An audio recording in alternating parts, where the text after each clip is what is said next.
Hello everyone, my name is Wei Wei. Today I want to talk about languages, include language learning and language teaching.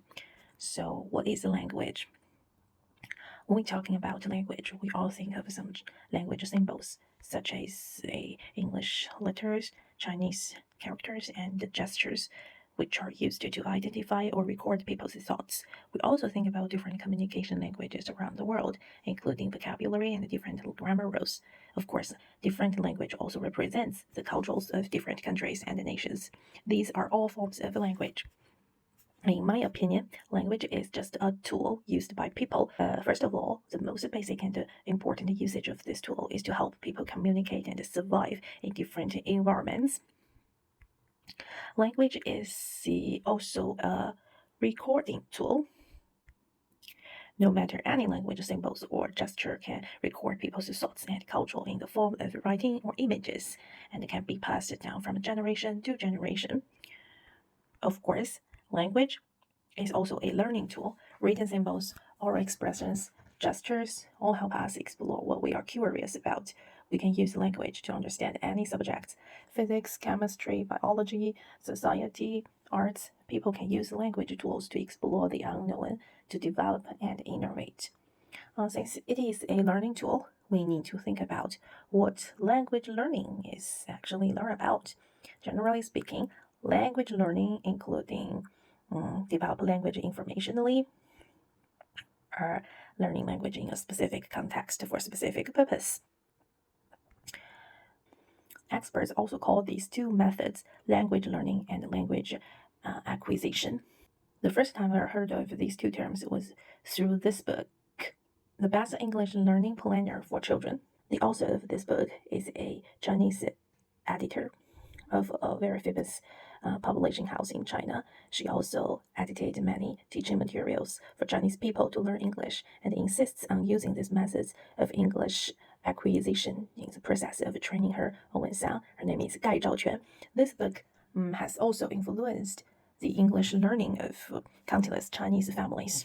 Both of these two methods can enable children to complete English learning, listening, speaking, reading, and writing. But language learning is more like our special school education, which regards language as a special subject to learn. And language acquisition, on the other hand, is more concentrate on to master language step by step in a natural way.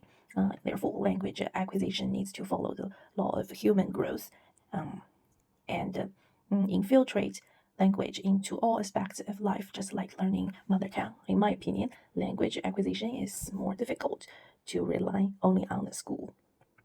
It must have the active cooperate of parents and even the whole family, or even the family should be the main part, and the school education as a supplement to enable children to achieve natural acquisition. As a second language learner and a second language teacher, I believe that language teaching in a narrow sense is to help children specifically learn a language. So I'm going to talk about language teaching. It is to teach with a purpose. And since there is a purpose, I think language teaching should be results oriented. Generally speaking, the goal result of language teaching includes passing some special exams such as KT, PET, IELTS, TOEFL, or some entering school exams. Such language teaching should help students to study and analyze the ideas of exam preparation and focus more on teaching methods to help students quickly input. Some people learn language to adapt to the new environment, including immigrants, to adapt to the new living environment or the workplace to meet the needs of Korea. The purpose of language learning makes language teaching more focused on language output. So it pays more attention to oral speaking, listening, and less attention to reading and writing. Of course, there are still some people who simply like and are interested in learning languages. So I think this kind of language teaching should pay more attention to stimulating students' learning enthusiasm and guiding students to explore the language themselves. In our modern society, we have a lot of high tech into the education environment. In fact, students can obtain language knowledge through various ways. So the challenge of science and the technology to our teacher is that we hope that we don't simply input the knowledge to students, but let students feel the charm of the language in the classroom. Although they may hold the purpose of entrance examination at the beginning, gradually we hope they can change into an interest in language learning. Therefore, the teachers need to guide students to learn independently while teaching specific language rules, including vocabulary, language, article, style, and writing structures. I think this is not actually a new way of teaching.